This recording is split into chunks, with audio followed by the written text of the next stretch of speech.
All right, today we're going to pull back the curtain on your smartphone. We're going to dive into the hidden science that explains why that little device in your pocket has such a powerful hold on you, and how it might just be hijacking your happiness without you even realizing it.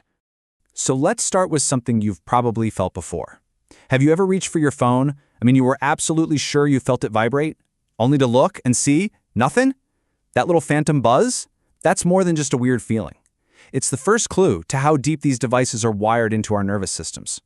And I want to be super clear about this from the start. This is not an accident. You're not imagining things.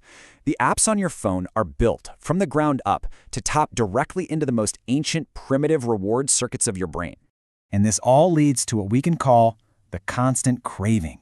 You know what I'm talking about. It's that magnetic pull, that almost unconscious urge to just check your phone, even when you know there's probably nothing important there. If you've ever felt guilty for checking your phone too much, this next part is really for you. It's time to reframe this whole problem. This isn't about you having a lack of willpower or poor self-control. This is about a very powerful biological process that's happening inside your head. It's just neuroscience at work. So to really get what's happening here, we need to meet the main character in this whole drama. It's a tiny but incredibly powerful chemical that basically runs your brain's entire reward engine. And that chemical is dopamine.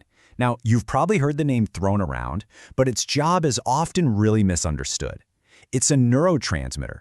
Think of it like a chemical messenger, and it is absolutely essential to how we go after goals and seek out things we think are going to feel good. And this is where we have to bust a really common myth. We love to call dopamine the pleasure chemical, but that's not quite right. It's much more accurate to call it the motivation chemical. It's the seeking, the wanting, the craving. It's the gas pedal that drives you toward a reward. It's not the feeling of the reward itself.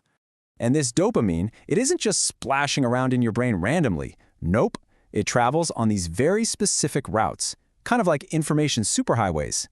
These are ancient circuits that evolved over millions of years to help us find food and partners, and now they're being hijacked by our phone notifications. So how does a simple notification build such a strong habit?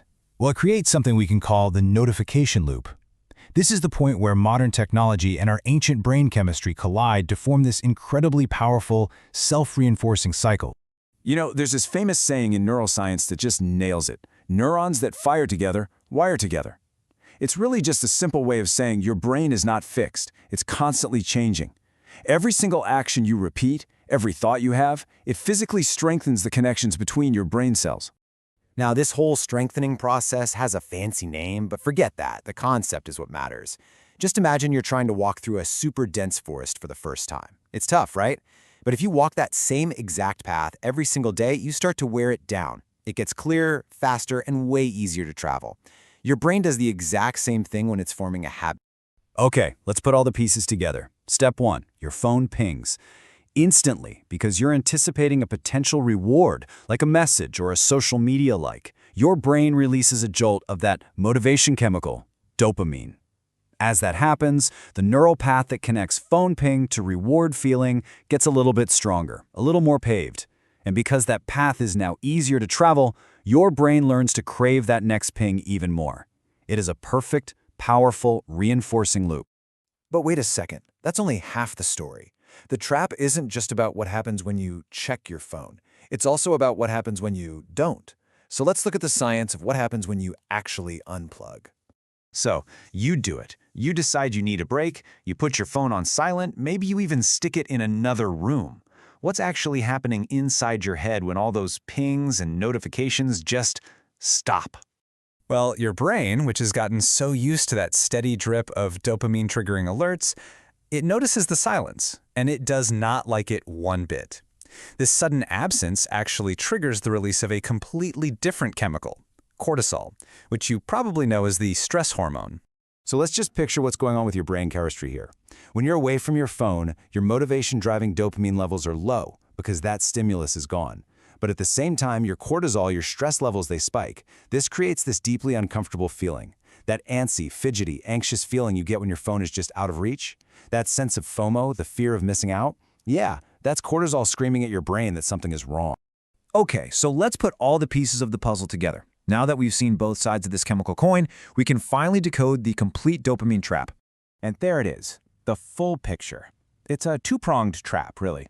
We are pulled toward our phones by the promise of a dopamine reward. And, at the exact same time, we're pushed toward them to escape the cortisol-driven stress of being disconnected. It's this powerful push and pull that keeps us stuck in that loop. And look, the big takeaway here isn't to feel guilty or bad about your habits. Seriously, this is not your fault. This is your own biology, which evolved over millions of years to keep you alive, being leveraged by technology. It's not a moral failure, it's a biological mismatch.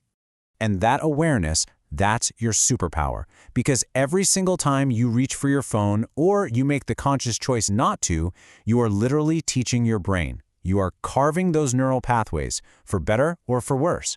That learning process is always happening. So the only question left is, what are you teaching your brain to do?